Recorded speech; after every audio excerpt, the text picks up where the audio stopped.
Secretary Vinni Mahajan ਵੱਲੋਂ ਅੱਜ ਲੁਧਿਆਣਾ 'ਚ ਇੱਕ ਪ੍ਰੈਸ ਕਾਨਫਰੰਸ ਕਰਕੇ ਸਿਹਤ ਮਹਿਕਮੇ ਵੱਲੋਂ ਕਰੋਨਾ ਨੂੰ ਲੈ ਕੇ ਚੁੱਕੇ ਗਏ ਕਦਮਾਂ ਬਾਰੇ ਵਿਸਥਾਰ ਜਾਣਕਾਰੀ ਸਾਂਝੀ ਕੀਤੀ ਗਈ। ਦੇ ਵਿੱਚ ਵੀ ਕੋਵਿਡ ਦੀ ਕਾਫੀ ਭਿਆਨਕ ਦੂਸਰੀ ਲਹਿਰ ਆਈ ਸੀ।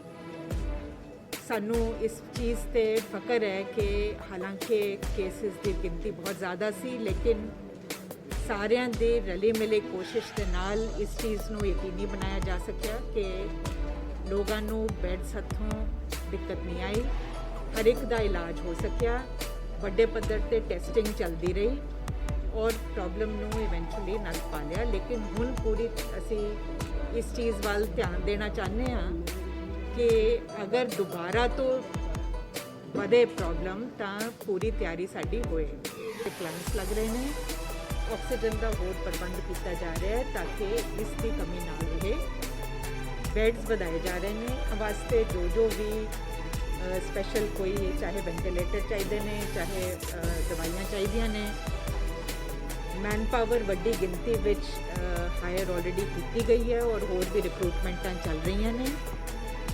ਸਾਡੀ ਕੋਸ਼ਿਸ਼ ਹੈ ਕਿ ਗਵਰਨਮੈਂਟ ਹਸਪੀਟਲਸ ਦੇ ਵਿੱਚ ਵੀ ਔਰ ਪ੍ਰਾਈਵੇਟ, ਜਿਵੇਂ ਕਿ ਲੁਧਿਆਣੇ 'ਚ ਬੜੇ ਚੰਗੇ ਪ੍ਰਾਈਵੇਟ ਮੈਡੀਕਲ ਕਾਲਜ ਹਸਪੀਟਲਸ ਔਰ ਦੂਸਰੇ ਨੇ। ਅੱਜ ਅਸੀਂ ਡੀਐਮਸੀ 'ਚ ਜਦੋਂ ਗੱਲਬਾਤ ਕੀਤੀ, ਉਹਨਾਂ ਨੂੰ ਰਿਕੁਐਸਟ ਕੀਤੀ ਹੈ ਕਿ ਉਹ ਘੱਟੋ ਘੱਟ 50 ਬੈੱਡ ਦੇ ਪੀਡੀਆਟ੍ਰਿਕ ਆਈਸੀਯੂ ਔਰ ਨਿਊਨੇਟਲ ਆਈਸੀਯੂ ਤਿਆਰ ਕਰਨ। ਇਸ ਦੇ ਨਾਲ ਹੀ ਸਰਕਾਰ ਆਪਣੇ ਸਿਵਲ ਹਸਪੀਟਲ ਵਿੱਚ ਵੀ ਪੀਡੀਆਟ੍ਰਿਕ ਕੇਅਰ ਨੂੰ ਵਧਾਵਾ ਦੇ ਰਹੀ ਹੈ। ਤੋਂ ਇਲਾਵਾ ਇਸ ਚੀਜ਼ 'ਤੇ ਧਿਆਨ ਦਿੱਤਾ ਜਾ ਰਿਹਾ ਹੈ ਕਿ ਕੇਸਿਸ ਇੱਕ ਤਾਂ ਟੈਸਟਿੰਗ ਅੱਛੀ ਮਿਆਰ 'ਤੇ ਚੱਲਦੀ ਰਹੇ ਔਰ ਉਸ ਦਾ ਪੂਰਾ ਐਨਾਲਿਸਿਸ ਹੁੰਦਾ ਰਹੇ, ਜਿਹਦੇ ਵਾਸਤੇ ਅਸੀਂ ਆਪਣਾ ਅਪਗ੍ਰੇਡ ਕੀਤਾ ਹੈ। ਸਾਡੀ ਕੋਵਾ ਐਪ ਹੈ ਪੰਜਾਬ ਦੀ, ਉਸ ਨੂੰ ਅਪਗ੍ਰੇਡ ਕੀਤਾ ਹੈ ਔਰ ਡੇਟਾ ਐਨਾਲਿਸਿਸ ਹੋਰ ਡਿਟੇਲ 'ਚ GIS ਬੇਸ ਕਰਕੇ ਦੇਖ ਰਹੇ ਹਾਂ ਕਿ ਕਿੱਥੋਂ ਪੋਜ਼ਿਟਿਵਿਟੀ ਆ ਰਹੀ ਹੈ, ਉਹਦਾ ਤੁਰੰਤ ਪਤਾ ਲੱਗ ਸਕੇ ਔਰ ਉਸ ਦਾ ਪਤਾ ਲੱਗਣ ਤੇ ਫੌਰਨ ਮਾਈਕਰੋ ਲੈਵਲ ਤੇ ਕੰਟੇਨਮੈਂਟ ਐਫਰਟਸ ਕਰਕੇ ਉਸ ਨੂੰ ਉੱਥੇ ਹੀ ਰੋਕ ਲਿਆ ਜਾਵੇ। ਅਸੀਂ ਪੂਰੇ ਤਿਆਰ ਹਾਂ ਕਿ ਜੋ ਵੀ ਰਿਸਟ੍ਰਿਕਸ਼ਨਸ ਲਗਾਉਣ ਦੀ ਲੋੜ ਪਏਗੀ ਉਹ ਤੁਰੰਤ ਲਗਾ ਦਿੱਤੀਆਂ ਜਾਣਗੀਆਂ ਤਾਂ ਕਿ ਥਰਡ ਵੇਵ ਨਾ ਆਏ ਔਰ ਸਾਨੂੰ ਪੂਰਾ ਯਕੀਨ ਹੈ ਕਿ ਪੰਜਾਬ ਦੇ ਵਿੱਚ ਥਰਡ ਵੇਵ ਨਹੀਂ ਆਏਗੀ, ਬਸ਼ਰਤੇ ਕਿ ਕੋਈ ਇਹੋ ਜਿਹਾ ਬਹੁਤ ਹੀ ਮਾੜਾ ਮਿਊਟੇਸ਼ਨ ਕੋਈ ਵਾਇਰਸ ਦਾ ਨਾ ਹੋ ਜਾਏ ਜਿਹੜਾ ਕਿ ਜਿਹਦੇ ਕਰਕੇ ਵੈਕਸੀਨ ਇਨਫੈਕਟਿਵ ਹੋ ਜਾਏ। ਵੈਕਸੀਨੇਸ਼ਨ ਵਧਾਉਣ ਦੇ ਵੀ ਪੂਰੇ ਉਪਰਾਲੇ ਚੱਲ ਰਹੇ ਨੇ। ਅੱਜ ਦੀ ਡੇਟ 'ਚ ਸਾਨੂੰ ਸਿਰਫ ਸਪਲਾਈ ਸਾਈਡ ਦਾ ਕੰਸਟ੍ਰੇਂਟ ਹੈ। ਜਿੰਨੀ ਵੀ ਵੈਕਸੀਨ ਆਉਂਦੀ ਹੈ ਤਕਰੀਬਨ ਅਗਲੇ ਦਿਨ ਸਾਰੀ ਦੀ ਸਾਰੀ ਯੂਜ਼ ਹੋ ਜਾਂਦੀ ਹੈ। ਡਿਮਾਂਡ ਵੀ ਹੈ ਔਰ ਵੈਕਸੀਨ ਦੇਣ ਦੇ ਪੂਰੇ ਉਪਰਾਲੇ ਵੀ ਨੇ। ਕੇਂਦਰ ਸਰਕਾਰ ਨੂੰ ਅਸੀਂ ਬੇਨਤੀ ਕਰਦੇ ਰਹਿੰਦੇ ਹਾਂ ਕਿ ਸਾਨੂੰ ਵੈਕਸੀਨ ਵਧਾਈ ਜਾਵੇ ਔਰ ਸਾਨੂੰ ਇਹ ਯਕੀਨ ਦਿੱਤਾ ਗਿਆ ਹੈ ਕਿ ਆਉਣ ਵਾਲੇ ਸਮੇਂ ਵਿੱਚ ਹੋਰ ਵੈਕਸੀਨ ਉਪਲਬਧ ਹੋਵੇਗੀ।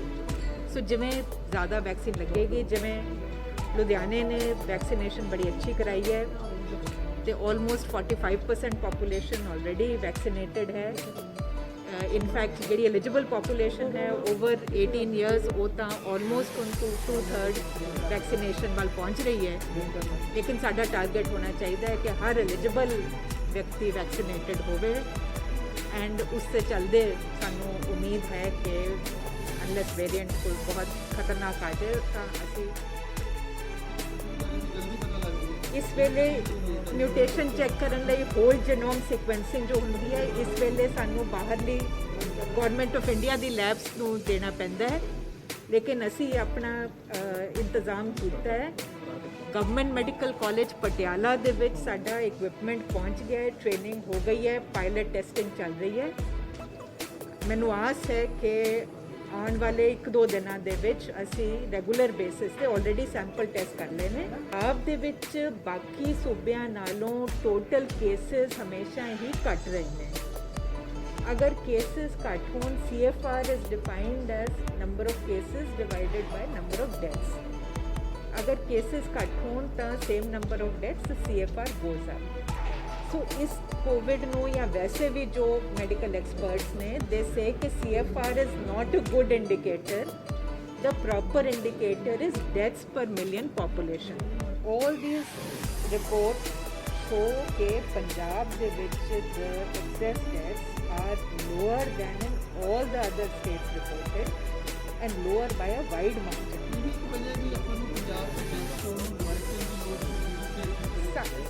So ਬੇਸਿਕਲੀ ਜੋ ਓਵਰਆਲ ਡੈਥਸ ਨੇ ਪੰਜਾਬ ਦੇ ਵਿੱਚ ਜ਼ਿਆਦਾ Covid the impact on deaths ਨਹੀਂ ਹੈ, that is now clear.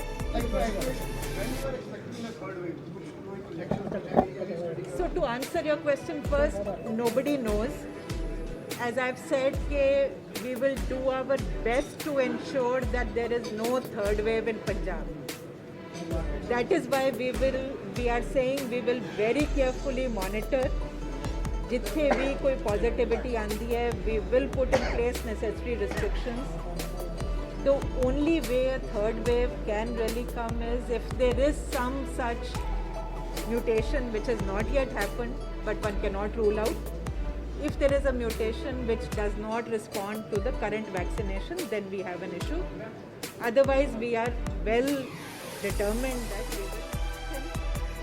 Punjab government recognizing that it is critical for proper healthcare, not just COVID response, but proper healthcare to have manpower at all levels.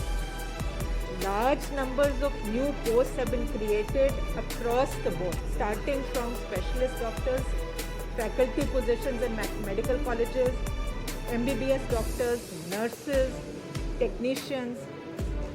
The recruitment is being done on fast track. They have been entrusted to Baba Farid University, where clear, transparent, examination-based recruitment has taken place. Over 1,000 manpower has been recruited for the health care sector in just the last 1 year. Vaccination अपनी state की almost 33% cross कर गई हुई है। साडा सरकारी कोटा ਵਧਾਇਆ ਜਾਏ और सानू होर वैक्सीन ਦਿੱਤੀ ਜਾਏ ताकि ਅਸੀਂ हर एक ਦੀ vaccine. Flower path laboratory shop number 11 Guru Angad Dev नगर लुधियाना।